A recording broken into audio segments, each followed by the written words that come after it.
Okay, so welcome, bienvenidos. We're on lesson 20, gosh.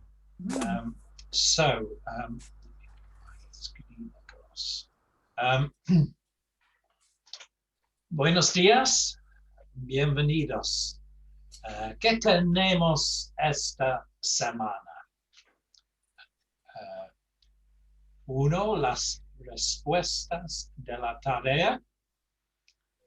We're going to do a little bit on inserting accents and the verb gustar, which means how to tell somebody you like something in Spanish, so or you don't like something. You use the verb gustar, and then we're going to talk something about we've gone through some of this before, but it's difficult to swallow everything in one bite. So we're coming back to stressing on words, just a little bit of a practice about that.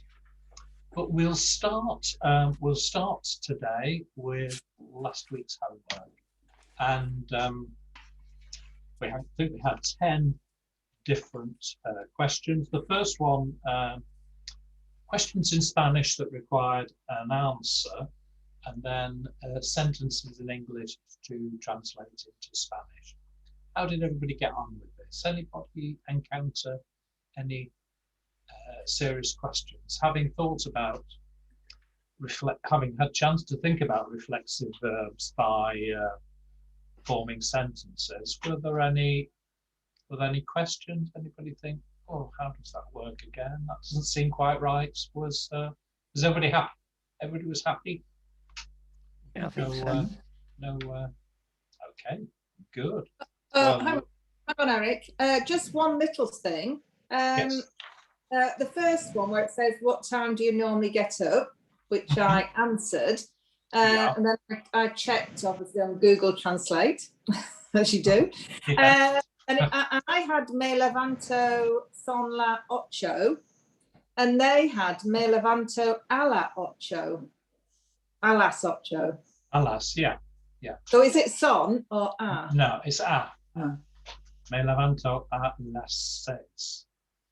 But if you're telling the time, you say son las, don't you, ocho? And isn't it a la uno and son las everything else? So when you're telling the time, you'd say que hora es. So what time is it? You're using the verb ser there.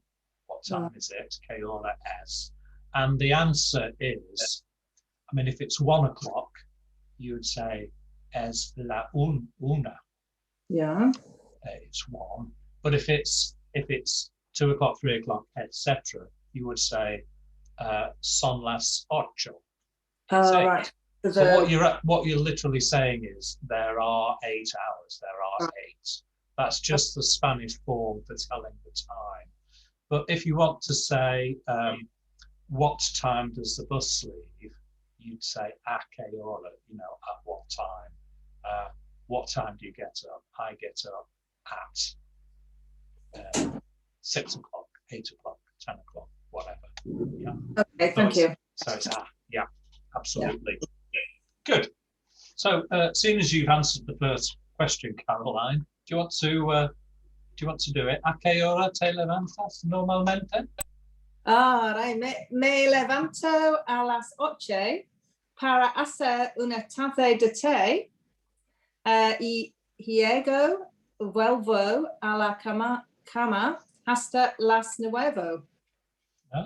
Okay. Just run through that again. Tell me that again. So me levanto a las 8. 8, yeah. I think you said ocho the first time. No, 8. It's not 8. It is ocho, yeah. 8. Para hacer una taza de té. Okay, is everybody keeping up with this? Yeah. Yeah, good. Y luego. Yeah. Vuelvo a la cama. Yeah, so you return to bed. Hasta las 9. Nueve. Nueve. Muy bien. So my answer was not as comprehensive as that. I don't do anything interesting. Normalmente me levanto a las 6. I only get up that early because the dog is barking and jumping around. As you do. Yeah, as they do. Yeah. Muy bien. Carl is sitting above Caroline, the my little grid. So, Carl, a qué hora te acuestas? Me acuesto a la 1, A la, normalmente. a la 1. Okay. Una de la mañana? Carl? Yeah, 1 de la mañana. A vez, dos, son las 2. A menudo,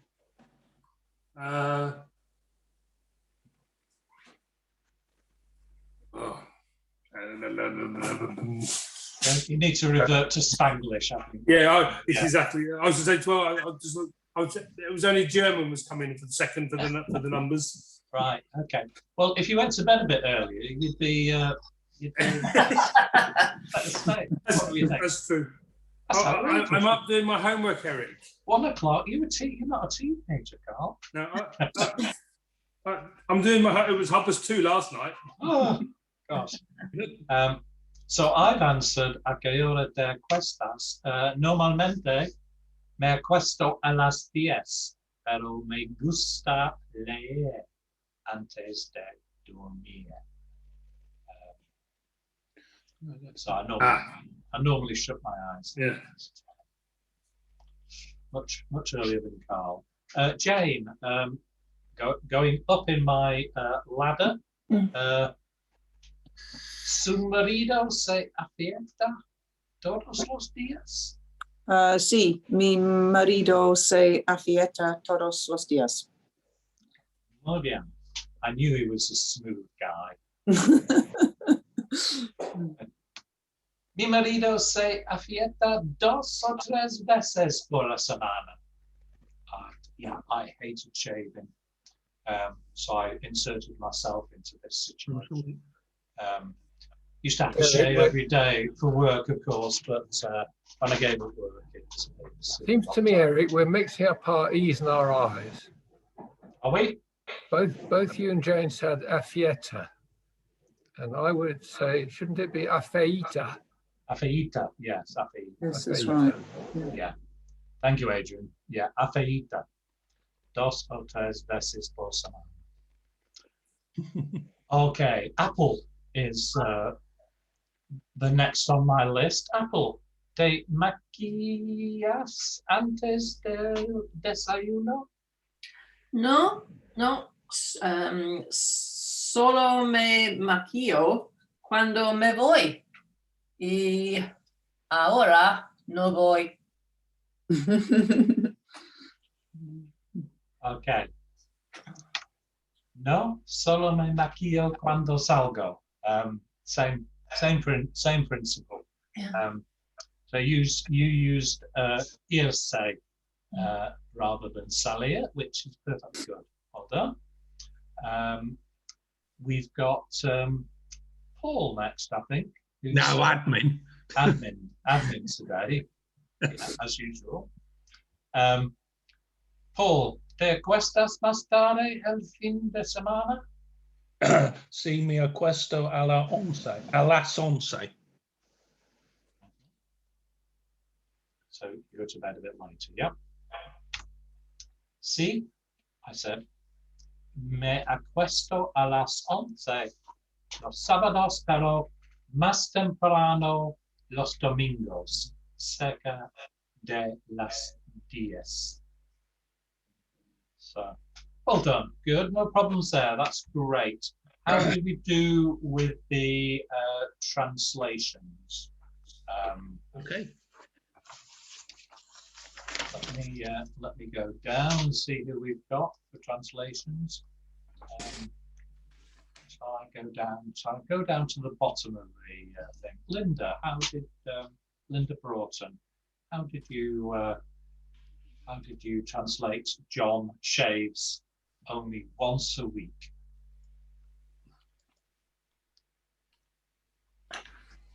You're on mute at the moment, Linda, so if you can hear us.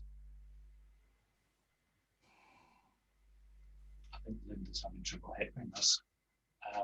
So we'll go. Karen, how did you do with that? John shaves only once a week. John se afeita una vez a la semana.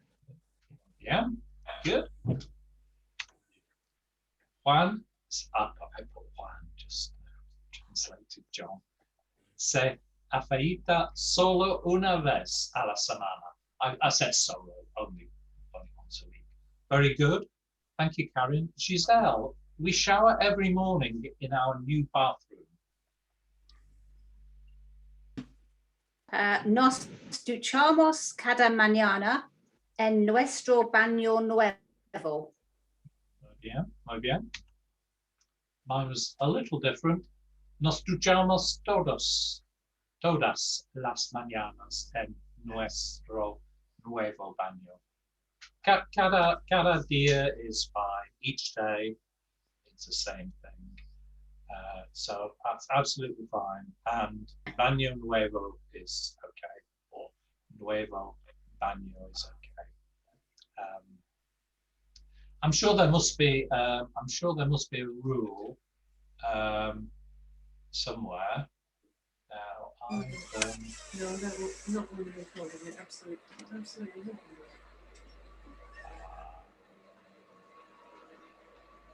We just heard from Linda, who might not be at her PC. She just popped out.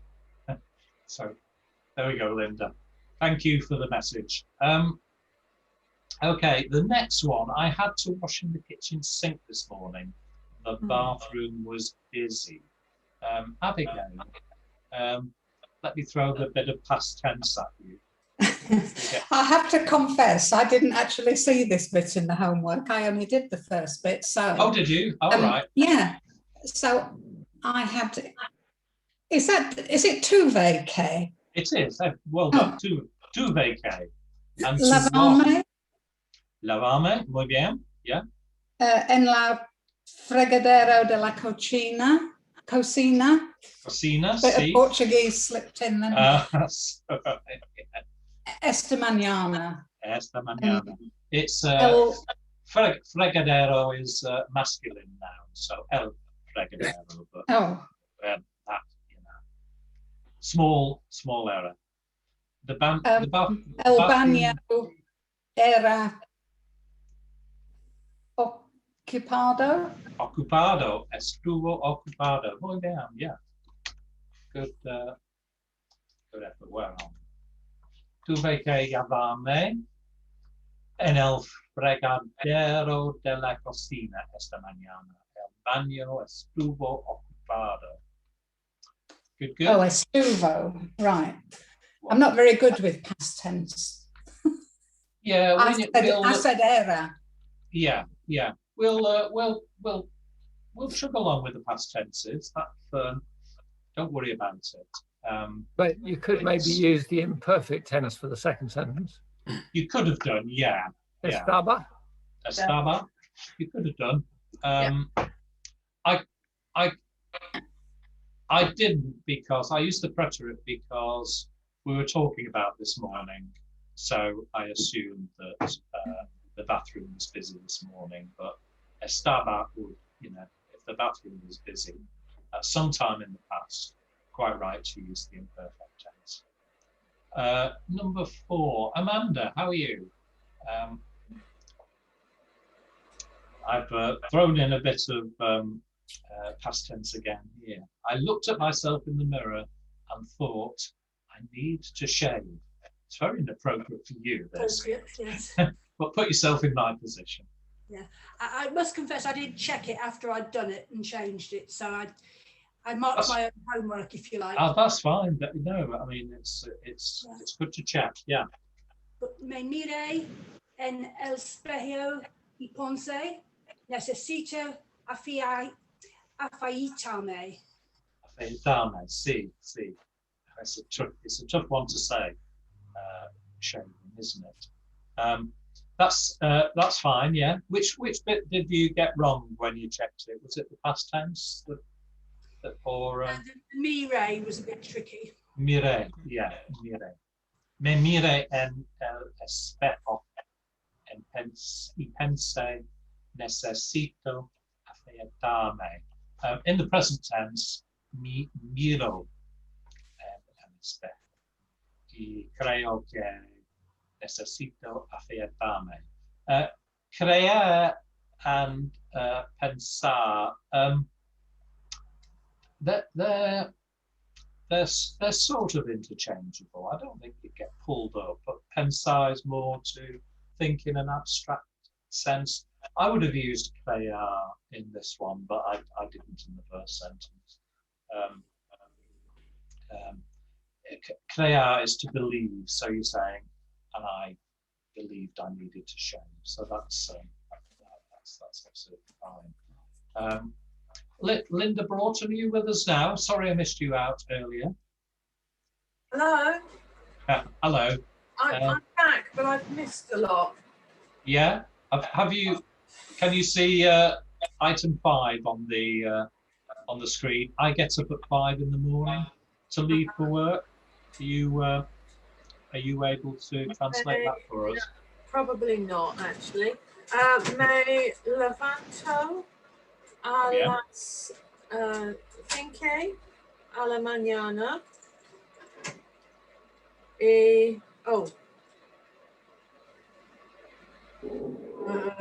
Salir para trabajo. Yeah. You've got. I think it's one of the case, a bit like Morecambe and Wise. You've got all the right words, not necessarily in the right order. But well done. That's not. I mean, that's not far off at all. Me levanto a las 5 de la mañana.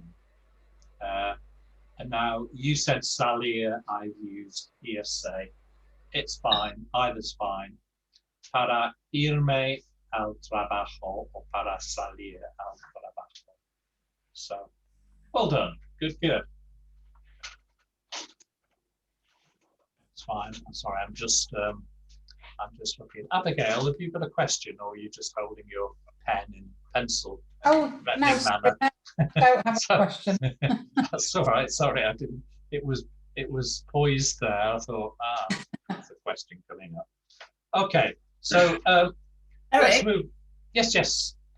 in that last one, is it okay to put irme a trabajar instead of al trabajo? Yeah. Fine. Yeah. I think, yeah. Eric, can you also say salir or not? As in to go out to work. Salir, yeah. Salir is fine. Yeah. Okay. Salir to leave. Yeah, absolutely fine. Yeah. As I say, irme is to go out. Salir is to leave. So there's certain interchangeability between the two. So I just wanted to talk to you a little bit. I know you are writing things in Spanish right now, and when you're writing things in Spanish, it's important to get the accents in the right place.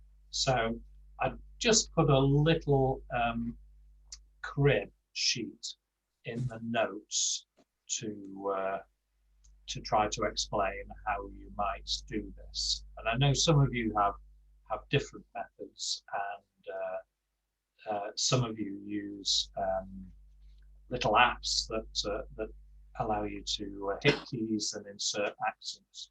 So that's great. However you need to do it.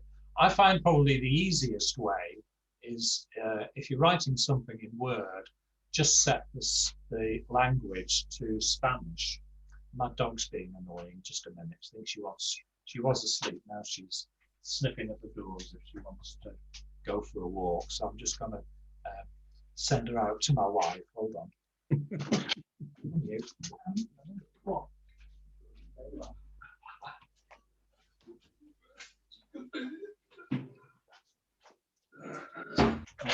It's got rid of her. So what I do is I use Word and set the language to Spanish, and then when you type, if an accent's needed, 9 times out of 10, it inserts the accent for you. I mean, there are a few words where accents are to distinguish one word that's spelled the same from another word that's spelled the same. So that kind of thing can confuse it. See, for example, yes and if. If it's yes, it needs an accent. If it's if, it doesn't. And that's just to differentiate when reading. So it gets confused by that kind of thing, but it does a lot of the work for you. So so I tend to do that. Now I set my keyboard for Spanish and I put the accents in, but invariably I forget, I miss one, so Word is great for just catching those. It really is. So you set the language down here in Word or in any other program. Yes. Somebody had a. Yeah, it's me. It's all very well saying that you can get like the n, but what if you actually want to type a semicolon? Okay. What? And you're using a Spanish keyboard? Yes. Yeah. Well, the semicolon is there on my keyboard. It's capital. It's the capital of the full stop. Semicolon. It's just a matter of working out where they are, or if you want to buy a Spanish keyboard and plug it in, it will tell you where they are. I've sort of worked out where they are, and I've learned now. So, you know, things like, you know, the Enye is the semicolon key and that kind of thing. So it does come to you, but it is a bit annoying if you have an English keyboard and you're using it in Spanish, because the keys do get mixed up. The other way of doing it is to use a Windows 10 touch keyboard. So if you're in Windows 10, you can apply a touch keyboard. A touch keyboard is this little thing down here, and if you click on that, it will bring up the keyboard on the screen that you can use. It's for touch screen computers, really, but you can use that to hold a letter, or click and hold a letter, and it will give you the various options, including accents and endings and that kind of thing. So that's the other method of doing it, and that works for me. That works quite well. So have a play around, see which works best for you. At the end of the day, if you prefer to write it out longhand, then you could just stick the accent in. It's fine. Yes, Ian. You can also use the numeric keyboard to create on a Windows 10 accents over the top of letters. Okay. Alt plus say 02225 would give you A with an accent over the top, or it should do.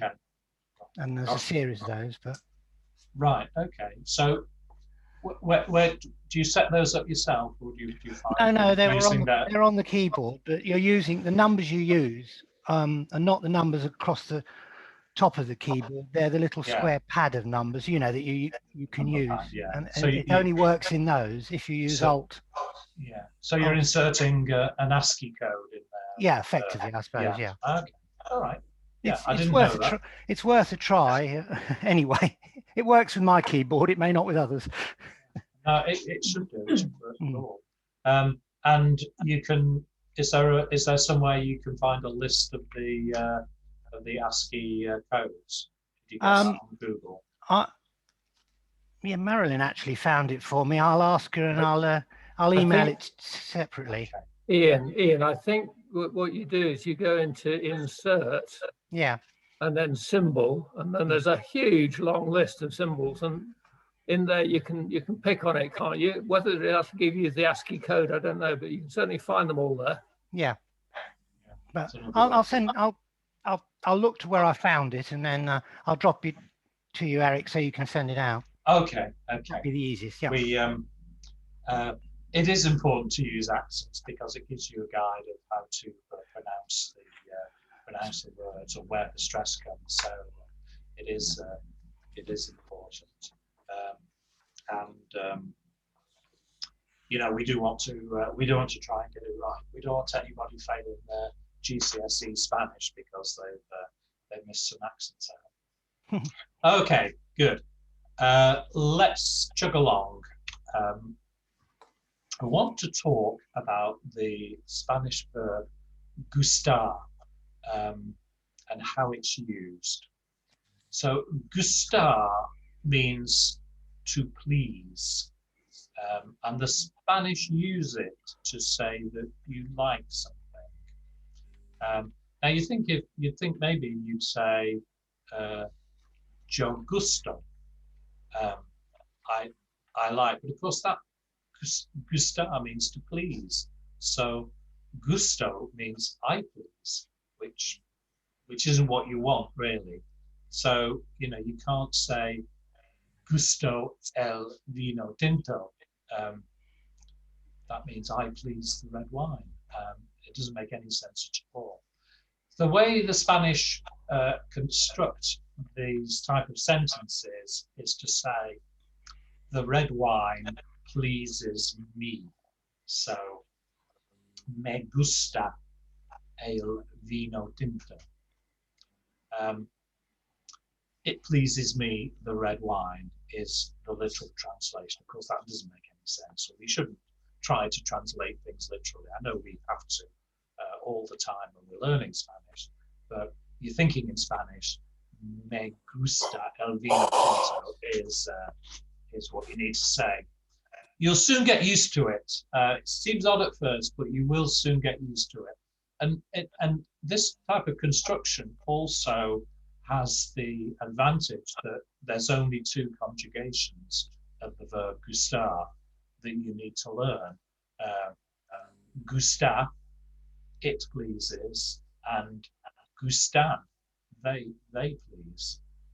So something, if you like something that's a singular thing, a cup of tea, you can say me gusta la taza de té.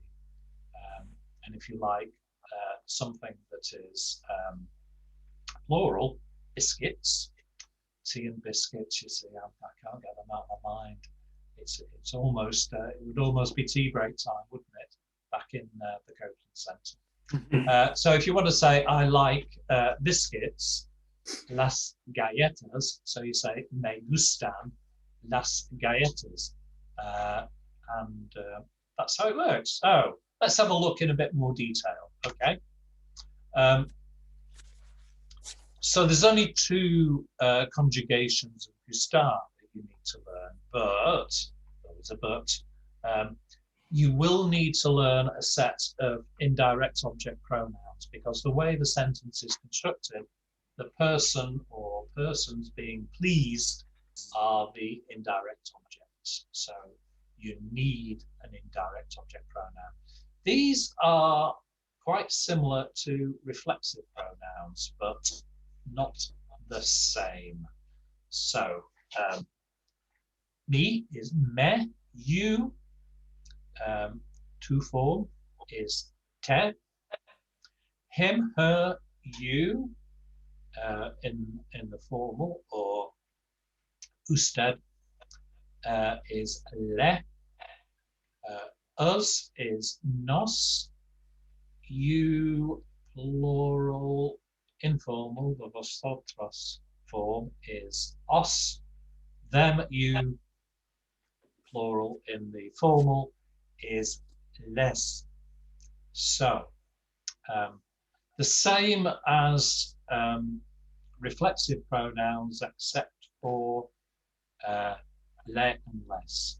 Se is in the reflexive. So another set of pronouns to confuse us, and they do get confusing.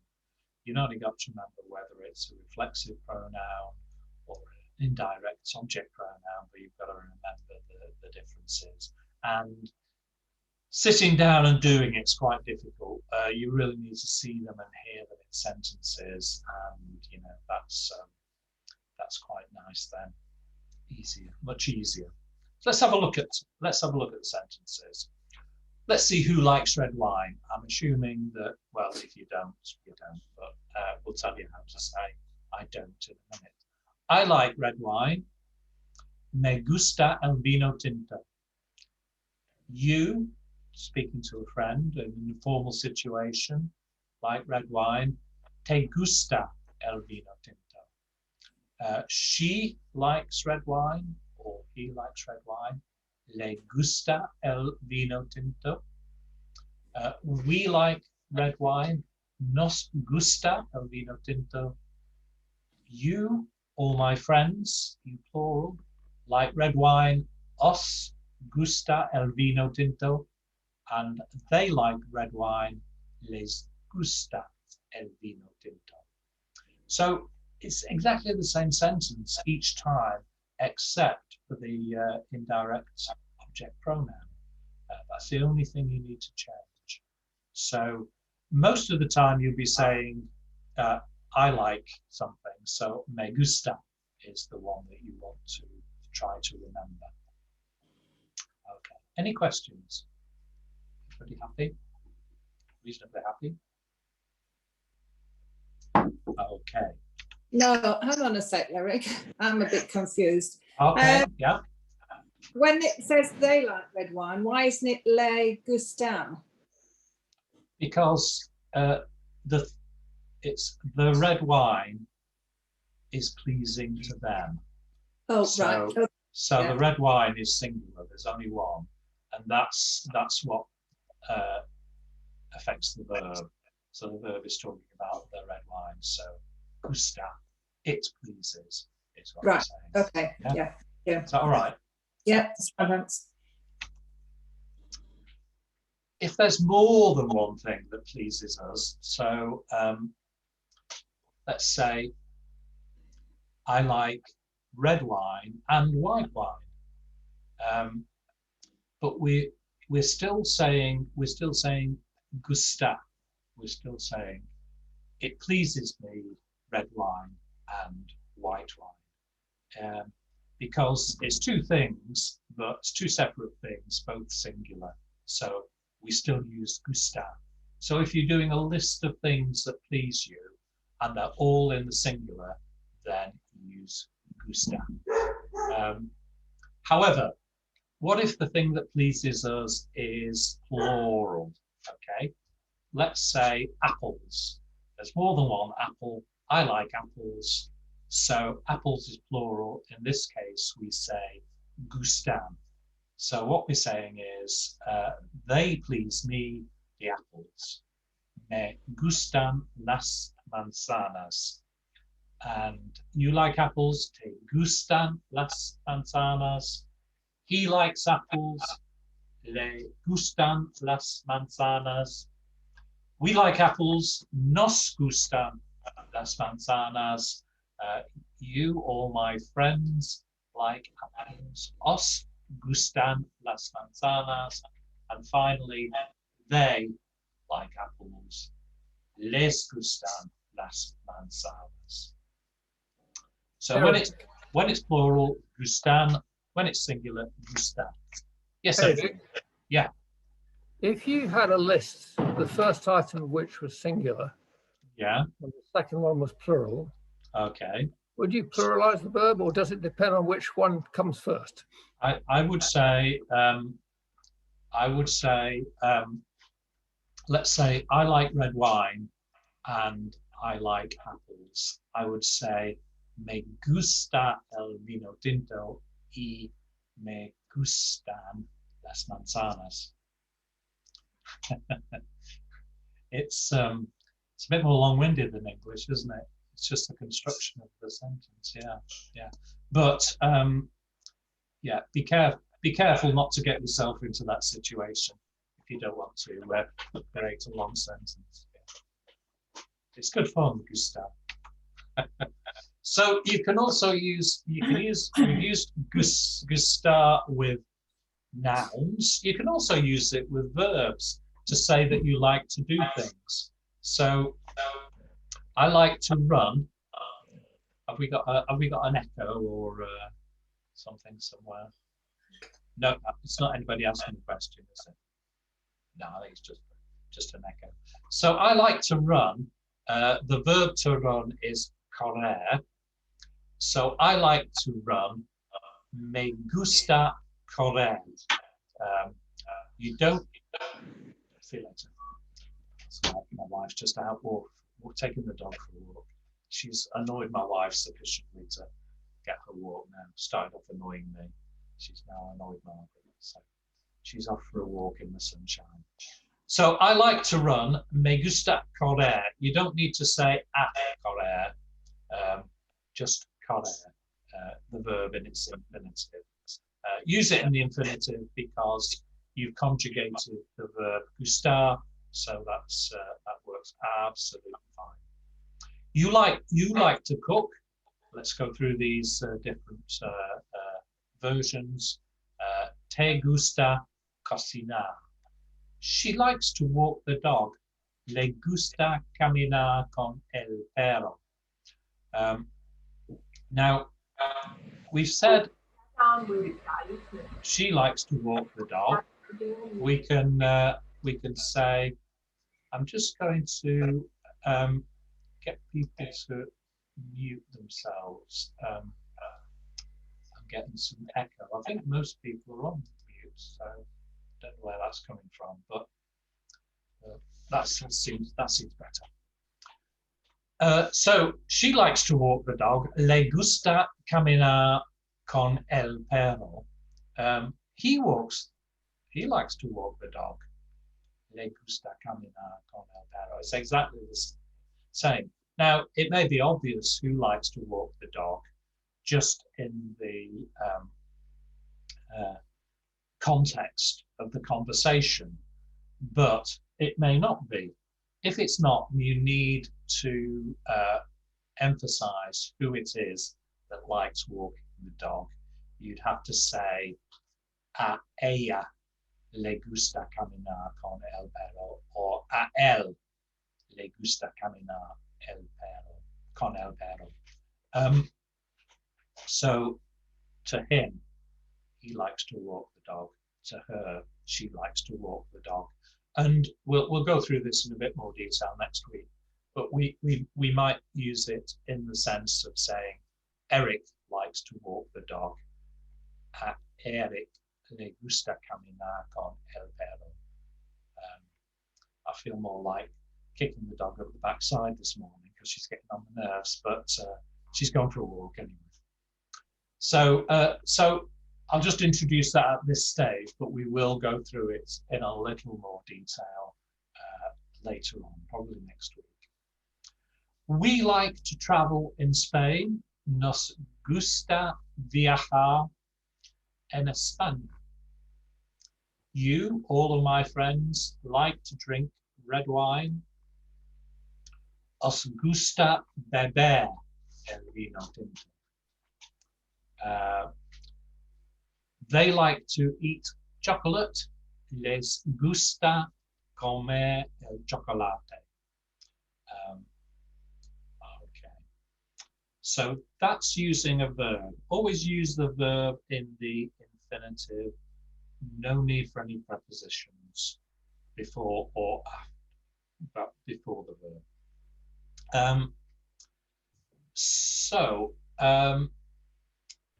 If you like to do lots of things, let's say I like to run, swim, and ski. So you've got a list. Use gustar in the singular still. So, me gusta correr, nadar y esquiar. So you can have a list of verbs in the infinitive and say that you like doing all of those things. So that's gustar. We get along famously with gustar. It seems quite good. Does anybody have any questions? You're very good. I'm either an excellent teacher or you're very intelligent, because when I first encountered gustar in this form, I got very, very confused by it, and it took me some months to work it out. But I'm not the sharpest tool in the box. So let's press on. So what if you don't like something? You can still say, you still use gustar, and instead of saying me gusta, you can say no me gusta. No me gusta el té con leche. I don't like milk in my tea. And plurals work in exactly the same way. So, me gustan los perros, pero no me gustan los gatos. I like dogs, but I don't like cats. Sorry to all the cats out there, but I needed an example. If someone says they like or dislike something and you want to respond, you can agree or disagree. You can say, if you said, me gustan los perros, you could say, me también. I do as well, me too. Or, no me gustan los gatos. I don't like cats. A mí tampoco. Me neither. So me too, me neither. You can use it to agree with the thing that the person said to you. You don't necessarily need the me or the a. Generally, in conversation, I just hear mi también or just también as a bit of shorthand, a bit of lazy speech. You'll hear people miss the words out. If somebody says they like something and you disagree, I say no me gustan los gatos. You can say, I mean, no, I don't agree. You disagree with them. You might say, a mí no me gustan los gatos. Okay, let's, any questions? We've introduced new elements there. Everybody's still happy. That's great. So, what does this mean? Él me gusta, ella me gusta. I like him. I like her, it's the obvious one. Well, yeah, it does, but it adds a different dimension. So it's the equivalent of saying, I fancy him, I fancy her. So it's to like them in a sexual way, if you like. You can say, me gusta el queso, I like cheese. No me gusta el queso, I don't like cheese. But if you if you say, me gusta él, I fancy him. No me gusta él, I don't fancy him. I don't like him in a sexual way. I fancy, to fancy. So one has to be a little careful with gustar when we're talking about people. And you know, I wouldn't want you to try to tell the barmaid that the waitress is really nice and use gustar, because you might find her husband comes round to sort you out the following day, or you might find that the barman's married to the waitress. So What do we say if we want to say I like somebody? Okay, there's a phrase which is great fun, really. Maybe it's use the verb care.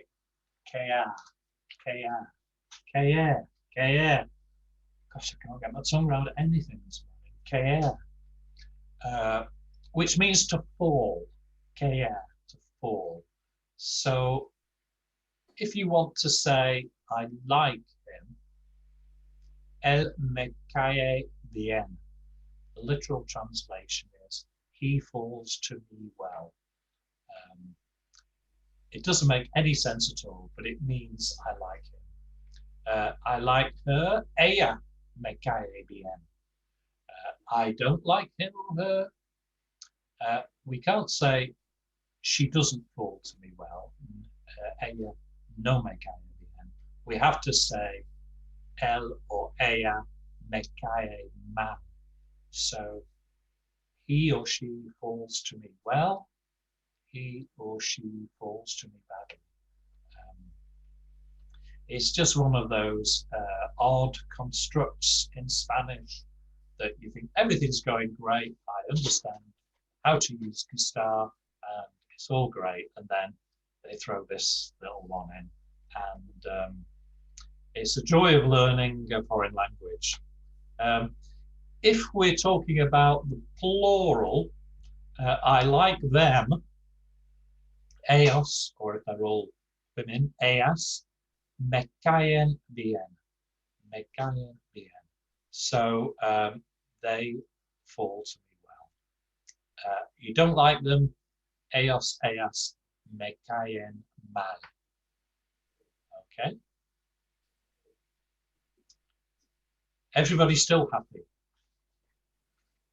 That's amazing. If you want to say, I get along with you, I like you, you can say, me caes bien.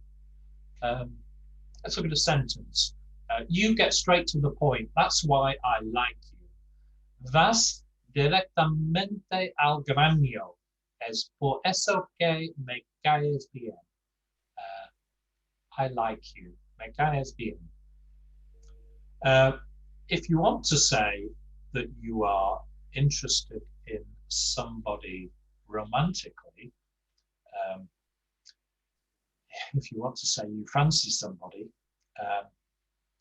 you might be single and on holiday in Spain, or you might be giving your husband or wife a little demonstration of your Spanish. You can say me gustas. So we're talking here about you, informal, please me, in a sexual way. So I like you, Mary. Do you want to be my girlfriend? Me gustas, Mary. ¿Quieres ser mi novia? Okay. You see how these different building blocks are constructed. Any questions? No. Good. So that's gustar. Now I'm going to set some homework, and I'll send that round after the lesson with the lesson notes, and we'll have a little practice with gusto and galler. So let's do that. So I think we've got about 10 minutes left, and I want to spend these 10 minutes just going over stuff that we've already done about Spanish pronunciation. Now, a key part of speaking Spanish is getting the right stress on a word. It is really difficult, and I struggle with it quite often, and it can affect meaning. So it's very important. It is difficult for an English speaker because the stress doesn't tend to matter too much in an English word. We can have two stresses in a word, and people still know what we mean. We can put a completely different stress on things, and people still know what we mean. In Spanish, it's not always that simple. So we do have to work on it. Remember, there's only one stress per word, and if you do get the stress wrong, it can change the meaning of the word. So let's have a look. Hablo. It can mean I speak, or hablo, he, she, you spoke. So hablo, I speak in the present. Hablo, he, she, you spoke in the preterite tense. The difference in meaning in spoken Spanish is conveyed only by the stress on the word. And Spanish ears are different to English ears. They're tuned to hear that subtle difference of the stress on the word. So when it's written down, we can tell it's different. Hablo con ella, I speak with her. Hablo con ella, he spoke with her. So the stress is important to write, because when we're reading Spanish, it will show us what the word actually means. But when it's spoken, the meaning comes from the stress on the word, not from reading the accent. So where should the stress be? There are 6 rules that we need to know. The first one is the nose rule, which we've spoken about in the past. So if a word has no accent and it ends with an N, an S, or any vowel, then the stress comes on the penultimate syllable, the last one syllable. And here we've got some examples. Zapato, shoe. Casas, houses. Recore, melocotones. Their stress is all on the penultimate syllable. With words that don't have an accent and end in a consonant other than N or S, the stress comes on the last syllable. So we have Madrid, Español, Jerez. The stress is on the last syllable at the end of the word. If the stress is to be elsewhere, ignoring those first 2 rules, then it has to be marked with a written accent. You get the tilde over the top of the letter, which is where the syllable that has to be stressed is. República, quizás. Policía, not policia, policía. Habitación, plátano, teléfono. Now, the easiest way to learn where the stress is to hear Spanish speakers pronounce the words. We don't have that luxury, unfortunately. So we need to try and get it right ourselves. But when you do go to Spain and when you're listening to a native Spanish speaker, try to tune your ears to how they're pronouncing the word, and that will give you a good steer. And you just get used to it. It's just familiarity.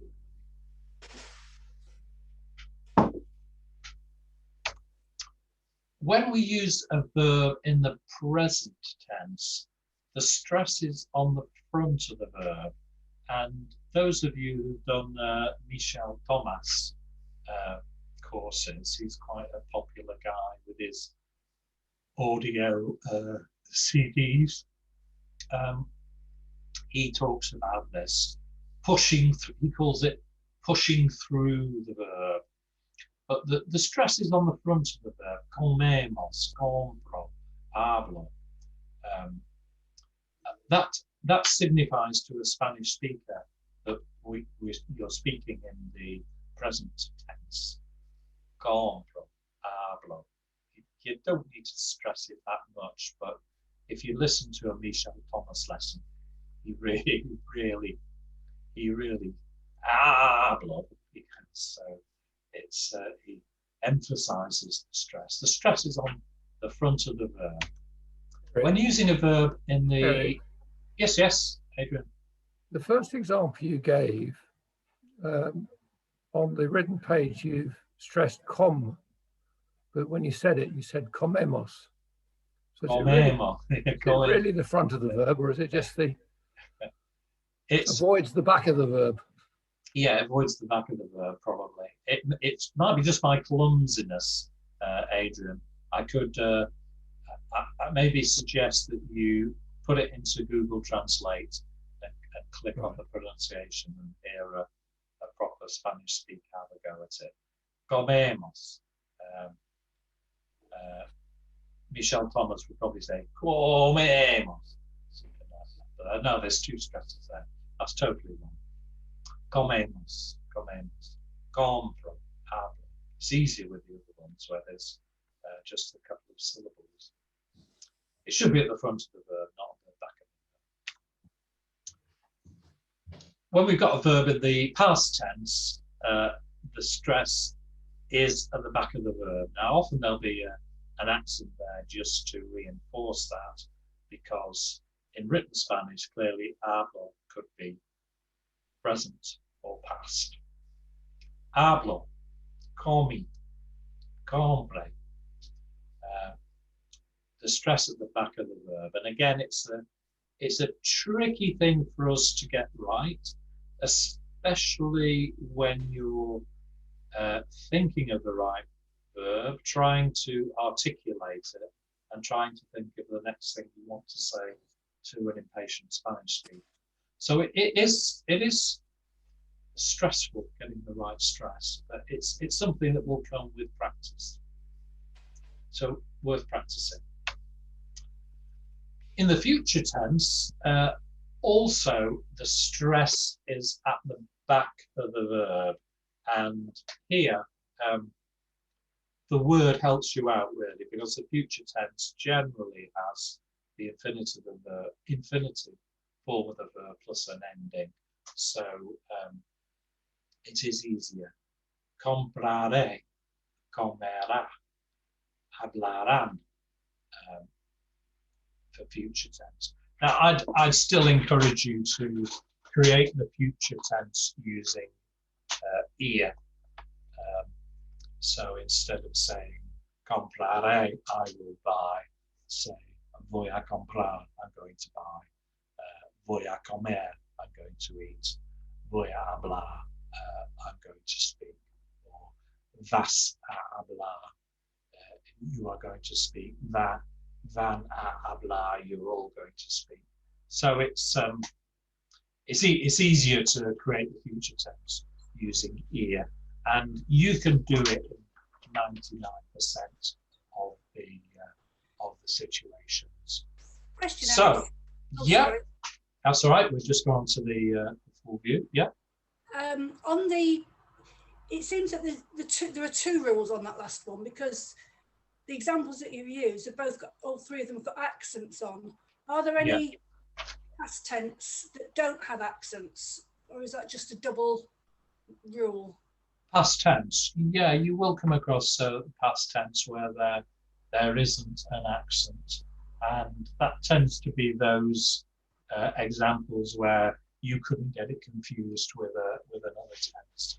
So you will come across preterite forms that don't have an accent. Yes, you will.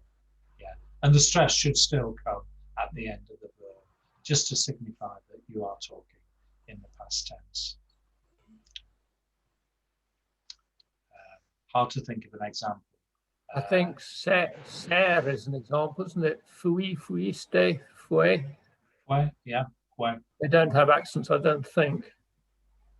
No, No, they don't. Yeah. So yeah, there's an accent. There's an example. I think I've got another question for you, though, Eric. That's fine. How do you get that beautiful beach scene behind you? Oh, well, you just need to get on a plane and fly to the Canary Islands. That's all you need to do. That's simple.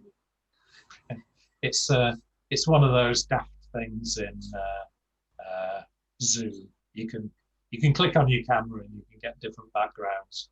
You can also get different filters. So you can put sunglasses on and silly hats, things like that. You can buy them as well, and you can turn yourself into a cat, which is very silly, isn't it? Really. Oh, we saw that. The judge in America. The judge in America turns. Well, I think one of his children have been using it. They've been speaking as a cat. Couldn't work out how to get rid of it. Very embarrassing. Anyway, yeah. So yeah, that's it. Any other questions? No. Thank you. Excellent. Well, thank you very much, everybody. Well done. I'll send round some notes, and I'll send round some homework. So Carl's got something to do at 1 in the morning, and we'll see everybody next week. Nos vemos la próxima semana. Ciao. Adios. Adios. Adios. Gracias. Hasta la pronta.